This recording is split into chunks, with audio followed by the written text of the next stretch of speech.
SHG ಅನ್ನುವಂಥದ್ದು ಒಂದು ಒಳ್ಳೆಯ ಸ್ಕೀಮ್ ಬಂದಿತ್ತು, ಅದು ಒಳ್ಳೆಯ ಒಂದು ಯೋಜನೆ ಬಂದಿತ್ತು.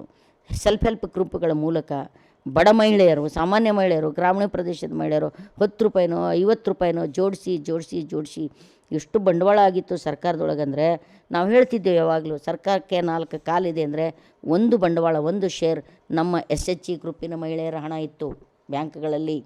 100 ರೂಪಾಯಲ್ಲಿ 25 ಪೈಸೆ ನಮ್ಮ SHG ಗುಂಪಿನ ಹಣ ಇತ್ತು ರಾಷ್ಟ್ರ ಮಟ್ಟದಲ್ಲಿ.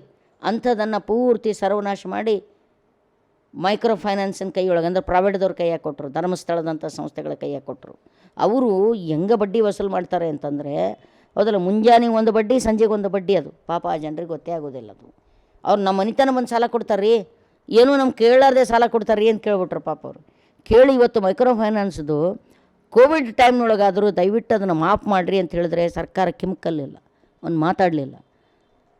ಹಳ್ಳಿ ಒಳಗೆ ಗ್ರಾಮೀಣ ಪ್ರದೇಶದ ಮಹಿಳೆಯರು ಮನೆ ಬಿಟ್ಟು ಓಡೋಗ್ಯಾರ ಈ ಮೈಕ್ರೋ ಫೈನಾನ್ಸ್ದ ಬಡ್ಡಿ ಕೊಡಲಾರ್ದಕ್ಕೆ. ಅದು ಅವ್ರ ಹಣ ವಾಪಸ್ ಮಾಡೋದು ಆಗದೆ. ಅದಕ್ಕೆ ಅಲ್ಲಿ ಒಂದು ಪೈಸಾ ನೀವು ಮಾಫ್ ಮಾಡಲಿಲ್ಲ, ರೈತರದ್ದು ಒಂದು ಪೈಸಾ ಮಾಫ್ ಮಾಡಲಿಲ್ಲ. ಬೆಳೆ ಸಾಲ ಕೊಡ್ತಿದ್ರೆ ಅದನ್ನು ನಿಲ್ಲಿಸಿದ್ರಿ, ಆಮೇಲೆ ಗೊಬ್ಬರ ಇತ್ಯಾದಿಗಳನ್ನ ಕೊಡ್ತಿದ್ರೆ ಅದನ್ನು ನಿಲ್ಲಿಸಿದ್ರಿ. ಅಬ್ಸಲ್ಯೂಟ್ ರೈತರಿಗೆ ಸಿಗ್ತಕ್ಕಂಥ ಎಲ್ಲ ಸೌಲಭ್ಯಗಳನ್ನು ನಿಲ್ಲಿಸಿದ್ರಿ.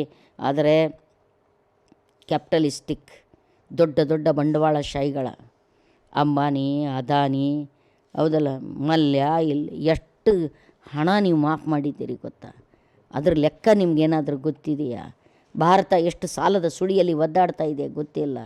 55 ಲಕ್ಷ ಕೋಟಿ ಸಾಲ ಇದ್ದಿದ್ದು ಇವತ್ತು 2014ಕ್ಕಿಂತ ಮುಂಚೆ ನಮಗಿರ್ತಕ್ಕಂಥ ಸಾಲ 55 ಲಕ್ಷ ಕೋಟಿ. ಇವತ್ತು ನಮಗಿರ್ತಕ್ಕಂಥ ಸಾಲ 205 ಲಕ್ಷ ಕೋಟಿ. ದೇಶ ಅಭಿವೃದ್ಧಿಯಾಗಿದೆ. ಅವನು ಹೇಳ್ತಾನೆ ಭಾರತ ಚಮಕ್ರಾಯ. ಈ ಸುಳ್ಳು, ಈ ನೀಚತನ, ಈ ದುಷ್ಟತನ, ಇದ್ರ ಪರಾಕಾಷ್ಠೆಗೆ ಬಿಟ್ಟಿರ್ತಕ್ಕಂಥದ್ದು